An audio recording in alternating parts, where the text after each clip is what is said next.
Want to bring in Mike Davis, get him in here from the Article 3 Project. Mike, how are you? First of all, it's been a minute since we chatted. I'm doing well, and good to see you again. I think I saw you last at the RNC convention.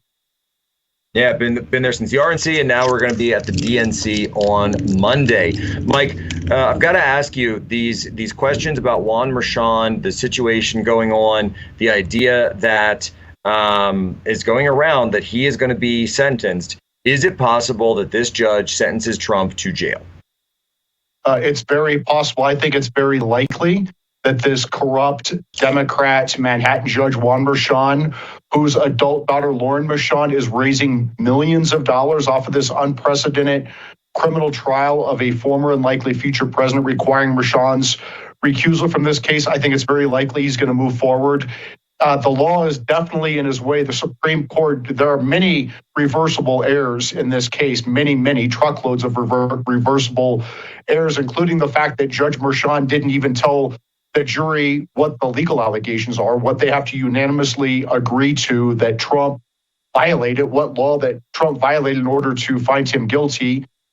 That's a reversible error. There are so many reversible errors, but the big problem for Juan Merchan now is the Supreme Court just ruled in the presidential immunity case. And not only did the Supreme Court say that the president, any president, is immune from criminal prosecution for his official acts, not his personal misconduct, his official acts, that in addition to that, prosecutors cannot even take evidence that is subject to presidential immunity. And that's exactly what this Soros-funded Manhattan DA, Alvin Bragg, along with this senior Biden Kamala Justice Department official, Matthew Colangelo, did in this case. They presented evidence of President Trump's discussions with his deputy chief of staff for communications and his deputy chief of staff for operations. Those are clearly subject to presidential immunity. Yet this Bragg and Colangelo used this with the grand jury to get the indictment. They also used it at trial with Judge Juan Merchan to get to this bogus jury finding of guilt. And so Judge Merchan should declare a mistrial in this case at a minimum. Mistrial for sure. If he moves forward and tries to convict President Trump and sentence President Trump on September 18th, President Trump is going to be able to get to the Supreme Court of the United States very quickly, and there is zero doubt in my mind that the Supreme Court will stop Judge Merchan, will stay the execution of the judge of the sentence, the execution of the judgment, the conviction and sentencing pending the appeal. So this case is going to go away until long after the presidential election. And look, folks, this is what it might come down to, because, I mean, Mike, do you actually think we could have a situation where a sitting candidate for office, Donald Trump, who was a former president himself, some of the evidence, of course, was gathered during his presidency, which you're talking about, would run afoul of the Supreme Court's ruling on presidential immunity, creating a sort of fruit of the poison tree situation. But we actually could be in a race here where we see a local state level judge ordering the main presidential candidate, the leading presidential candidate right now, by the way, to jail during an election. What do you think would happen to our country in such a situation?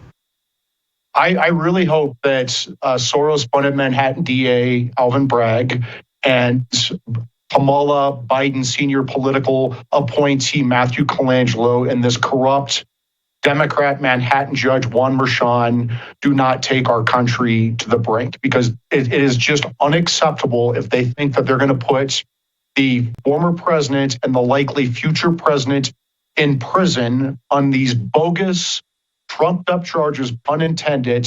There's no crime here. There's still not. We still do not know what President Trump allegedly did, what crime he allegedly violated to make him, for this jury to find him guilty. If the judge takes us to this point, I would say this, that the Supreme Court will have to step in, and then there must be severe legal, political, and financial consequences for Bragg, for Colangelo, and for Merchan. This is corrupt what they're doing. This is a clear violation of President Trump's civil rights under federal civil rights statute 18 USC 241, 242. I would say to these guys, they better lawyer up and preserve your documents, because they are trying to destroy our country with this unprecedented republic-ending lawfare. And maybe that's what Mershon wants, right? He's just some radical Marxist, and just like Alvin Bragg, Bragg, the puppet of George Soros, and just like Matthew Colangelo,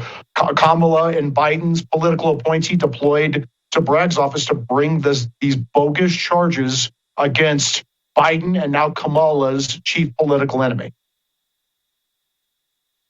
So they're working together to get rid of their political enemy, throw him out. And look, I said this before, that when I was on Tucker, he asked about what would happen if President Trump was shot and it had actually connected.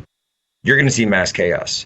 You could see things that lead us down the path to civil war. This is how, and Davis, this is how you've said it from the start. This is how republics turn into tyrannies, isn't it? Yeah, I mean, look at Venezuela. This is why people are fleeing from Venezuela, because Joe Biden and Kamala Harris are turning America into Venezuela, where they are arresting their political enemies for daring to question the election. It's not a crime to question elections. It's allowed by the Electoral Count Act of 1887. It's allowed by the First Amendment. And these Democrats, these Biden and Kamala Democrats, have done everything to destroy President Trump. They tried to bankrupt him. They tried to throw him in prison for life. They threw his top aides in prison, Steve Bannon, who's sitting in prison now, and Peter Navarro, who went to prison. They're trying to go after Trump's lawyers. They went after John Eastman and Jeff Clark and Rudy Giuliani.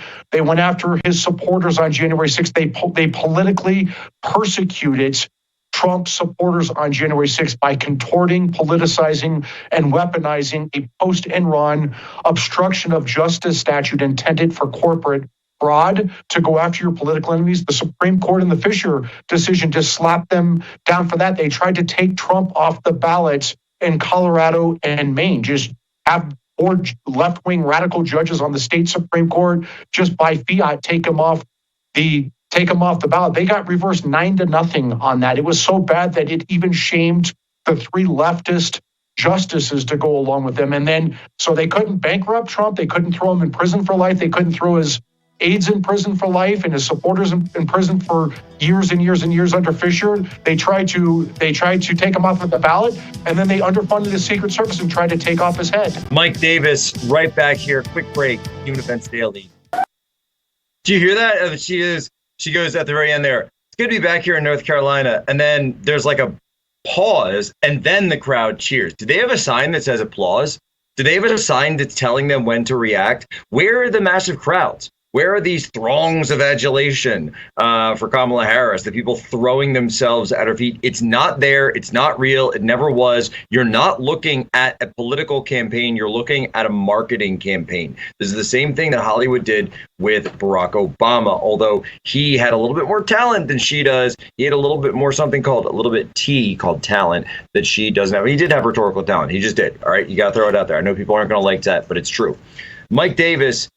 The fact that the Kamala momentum has been completely exposed, the fact that we can see these crowds, and folks, and guys, by the way, in the booth, show that clip again, just put it up as B-roll, but the part where the camera zooms is the only part where the camera actually zooms out and then pans over to show you how small the room is. Because look, they've got it tight before, and then when the speaker ends, that's when you can see when she's walking in the door, and then you see how small the room is because you can see the corners. Here it comes. Here it comes, here it comes, and boom. Now you can see how small the room actually is. Maybe a couple of hundred people, maybe 100 total. Mike Davis, this is why it's so important we get election integrity right, because we know that there is not a real momentum for Kamala Harris, so they're going to do everything they can to go into their old bag of tricks in 2020, isn't it? Yeah, and they've proven that they're very good at stealing elections, because they just stole the election from Joe Biden, who got 14 million Democrat primary voters, and they threw him overboard. They gutted him in a bloodless coup, threw him overboard, and they installed Kamala Harris in a backroom deal with Nancy Pelosi and Barack Obama, maybe, and who knows who else. But so Kamala Harris is the Democrat nominee after the bloodless coup. She's gotten to zero primary votes in her entire life, and she's the Democrat nominee after she just stole the primary. I don't want to hear Democrats say that we're election deniers when we question elections, when they just stole the Democrat primary from Joe Biden and gave it to Kamala Harris. And let's look at this lawfare against President Trump. They tried to bankrupt him. They tried to throw him in prison for life, and that didn't work. They tried to throw him off the ballot. The Supreme Court stepped in. So what was the response to that? They tried to destroy the Supreme Court with court packing and term limits and their BS ethics regime to try to knock off conservative justices off these key cases. That's not going to work. So what did they do? They denied several requests from President Trump's Secret Service detail to beef up protection. They refused to give Trump beefed up protection. At the same time, they're giving beefed up protection to Ukraine President Zelensky, but they can't protect American President Trump. Then they say that Trump is an existential threat to democracy. He's a dictator. That was their entire campaign strategy. Biden even said put a bullseye on Trump. And so what happened? Trump almost had his head blown off on national TV. It was by the grace of God that he survived that attack. And so now what are they going to do? They threw Biden overboard, and they're going to run Kamala Harris after this bloodless coup. And guess what? These Democrats are registering illegal immigrants to vote. And if Republicans dare to question them, they want to say Republicans are against democracy and election deniers. That's nonsense. That may have worked in 2020, but with the Article 3 project, we are changing our focus now for the next 3 months to election and integrity. And we're going to make sure that these Republican lawyers and election officials and judges find it and keep their backbones. We're going to steal their spines so they can actually follow the law without being terrorized by Mark Elias and the Democrat left.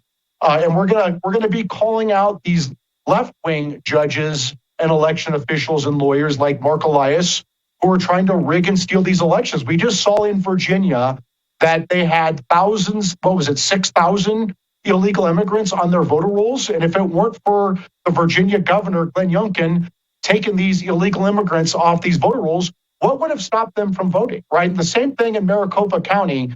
We have the Maricopa County Recorder. This is on our Article 3 project action page that you have up right now, Jack, so you're ahead of me, which is great. So we have this Maricopa County Recorder. It's his job to make sure illegal immigrants are not on the voter rolls. And it's his job to check these voter rolls and make sure that people who are registering to vote are providing proof of citizenship. And they're not doing this in Maricopa County. So we need to light up this Maricopa County Recorder. We can do it through article3project.org, article number 3project.org. Go to the Take Action page and go to the link where it says tell Stephen Ricker to stop illegal immigrants from voting in Maricopa County. And you can put your name in there. We can do patch through calls directly to his office. You can send him emails, or you can light him up on social media, or you can do all three. But we need to have this Maricopa County Recorder know that we know what the law is. We know that he's not doing his job. Illegal immigrants are registering to vote across America. And if we don't stop them, they're going to vote in the presidential election, and that is illegal. Folks, it's as simple as that. Mike, tell people again where to go to get access. Article3project.org, article number 3project.org. You can donate there. We're gearing up for election integrity, so we can use your help. You can follow us on social media, and you can take action like lighting up this Maricopa County Recorder and telling him to get the illegal immigrants off his voter rolls and do his damn job. Light him up, folks. Mike Davis, always a pleasure. Ladies and gentlemen, as always, you have my permission to lay ashore.